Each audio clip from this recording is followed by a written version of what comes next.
Great. Well, I'll try to keep it kind of short because I'd rather answer questions than talk. But my name's Eli Bremer. I'll share with you just sort of my background, life story a little bit, and then as I said, if you want to ask policy questions, happy to answer. My Colorado story started when I was 3 years old. My parents came out of the East Coast, and they sort of had some life change, desires when I was a very young kid. And so they did what many other young couples did, and they looked west and they saw Colorado and a land of opportunity. So they moved out here. We packed our Suburban. We had a blue Suburban that we called Rhoda. I don't know what the story with that was, but we packed Rhoda up in the horse trailer with everything we owned, and we drove out here. And that's the only place I've ever known and called home. So my dad took a job down in Colorado Springs. He got a job at a law firm. He had just graduated law school, and that was his career change. But they bought a small plot of land just north of the Air Force Academy, a little 20-acre family farm in the middle of nowhere. Our nearest neighbor was 2 miles away. And so that's where my brothers and I grew up, and we did all the crazy things that like boys would do in the state. We would run around and shoot guns and pretend that sticks were guns, and we try to shoot those, and we had a stream, and we dammed the stream and all this. And so we had like every animal known to man. We had sheep and chickens and goats and ducks and horses and guineas and all these other crazy rabbits. At one point we caught some wild turkeys, and we tried to domesticate them, and that didn't work, so we ate them. So that was kind of like our thing. We'd eat the sheep and the goats and stuff. But I sort of always like to say the most interesting animal we had on the farm were the cadets, because we lived just next to the Air Force Academy. And so sometime when I was about, again, 6 years old, cadets started showing up at our house because my parents would make them food. And they would just like sprawl out on the couch and spend the night and stuff. And so as a kid, this is how I grew up, was like admiring these young men that were going into the Air Force. And that was my dream. That's what I wanted to do. I said, I want to grow up like them and go to the Air Force Academy and serve my country in the Air Force. So that had a huge influence on me. That was what I felt like I was going to do with my life. I went to Lewis Palmer High School and was given a nomination by Senator Ben Nighthorse Campbell to go to the Air Force Academy. So that fulfilled that dream that I had. So went to the academy, studied economics, and that's where I sort of fell in love with free market capitalism. We were homeschooled, so we actually used to like listen to Rush Limbaugh over lunch and stuff. So I had a pretty good idea of like what that was. But then I started studying it, and I just have this love affair with the capitalist system and how much good it has done, not just for America, but for the world. Like, it is the greatest economic system in history, and it has done so much good. Now, after I graduated, I got stationed in Colorado Springs as a contracting officer, so I was buying stuff for the government. So I went from like learning how great free market capitalism was to learning how terrible the government was at how it does business. So I was like, whoa, culture shock. They gave me a $3 million spending limit because I was 22 years old, and they're like, you can't screw up $3 million. So I did that. But I also pursued another dream that I had, which was going to the Olympics. That was, growing up in the shadow of the Olympic Training Center. I'd always dreamed of going to the Olympics. That being said, I was probably the least likely person. True story, when I was 13 years old, my parents pulled me aside. Again, the youngest of three boys, my oldest two brothers were heading off into college. My parents had hit financial hard times. They pulled me aside and said, we can't afford to have you stay on the swim team and play the piano. And you're really good at one and you suck at the other, so it's time to quit swimming and focus on piano, which is where your talent is. And I like to say I was a pretty bad swimmer, but I was a pretty good negotiator, so I negotiated my way out of piano lessons and into swimming. So anyway, I kept pursuing my sort of bizarre fantasy of going to the Olympics in the sport of pentathlon, which is shooting, fencing, swimming, horseback riding, and running. That dream ended the first time in 2004 when I broke my foot during trials. Wound up working for NBC at the Olympics and had a great opportunity there. I don't know if you watch much of the Olympics, but Rowdy Gaines became a friend of mine. Rowdy recruited me into NBC. At the closing ceremonies, I wound up working for Andrea Joyce at opening and closing ceremonies. So I was actually on the floor of the opening and closing ceremonies. And at the '04 Olympics, I said, you know what, I'm going to rededicate myself to going to the Olympics. And went back to work at Peterson Air Force Base buying $100 million space systems because they said you're 26 and you can't screw up $100 million. If you want to know why your taxes are high, it's because they give 26-year-olds $100 million to play with. So anyway, I kept training. And on July 26, 2007, I won the Pan Am Games and qualified for the Olympics. So had an amazing opportunity. The next year went with Team USA to Beijing, China. And I'll never forget walking down the ramp at the opening ceremonies with Team USA.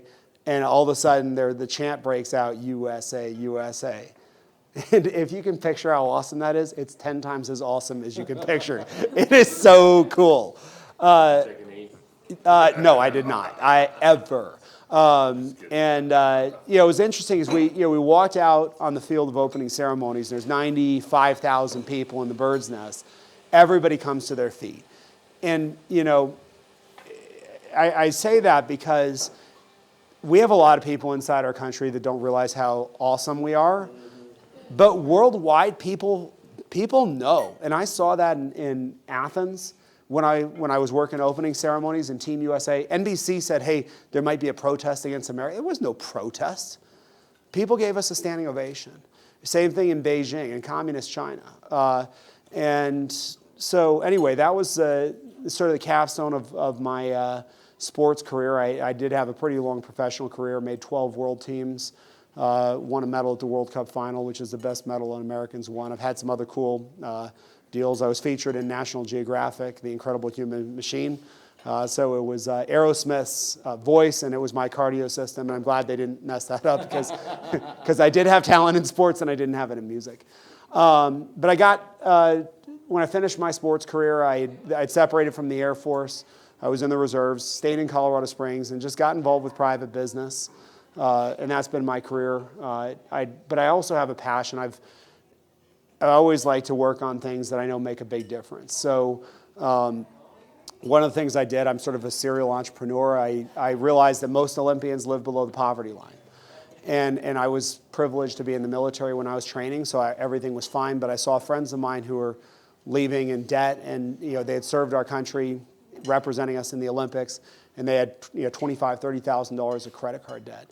So I set up a program where we hired athletes to do speeches, and we hired them to do VIP tours and stuff. And I built that into the largest Olympic sponsorship program in the country. And we put, I think, in the tens of millions of dollars in athletes' pockets. That took me around the world. I wound up as a global spokesman for Shackley, which is a supplement company, as part of that gig, and I worked in China for a number of years. And I learned how much the Chinese people love us and how dangerous the Chinese government truly is. So even though I've spent my whole life here, I've had these opportunities to travel because of the military and the Olympics. And that gave me a really strong perspective on what's special here. Because like I said, I've fallen in love with capitalism, but I've seen the dangers of socialism. And a couple years ago, I was in Cambodia auditing a hospital. My brother's a physician, and we went over there together. I did sort of a business audit. He did a medical audit. And we went to Tulslung in Phnom Penh, and there's still blood on the walls there. You can see where people were chained to their beds and murdered. And there were over 21,000 people that were killed at Tulslung. And we went to the killing fields in Battambang where the hospital was. And there's a cave where they would march people up to the lip of the cave and smash them over the head with a pipe. And then to make sure they were dead, throw them down about 150 feet. And they've collected the skulls of these people that were murdered and left them there in a plexiglass container. And it was really disturbing for me when I heard what happened last year after we lost the election and the sayings of what the Democrats were talking about doing, packing the courts. and class warfare. And I said, these are all things that happen in Venezuela, they happen in Cambodia. These are dangerous ideas. And we've gotten to a point where we're talking about some pretty dangerous things in America. I realized I was at a point in my career where I could maybe do something about that. And that's why I started looking at running for this office, because I said, I remember sitting there in my house, and I hadn't focused. I've worked a lot. I've been pretty successful with some real estate investing and stuff. But I was sitting in my home. I got a beautiful home in Colorado Springs, overlooks a golf course. My wife's amazing. I've got a 7-year-old son. And I remember about February or March sitting there and thinking to myself, as I was starting to look at running for the Senate, it's going to be a hard deal. I have to commute to D.C. I'm going to leave my family at home.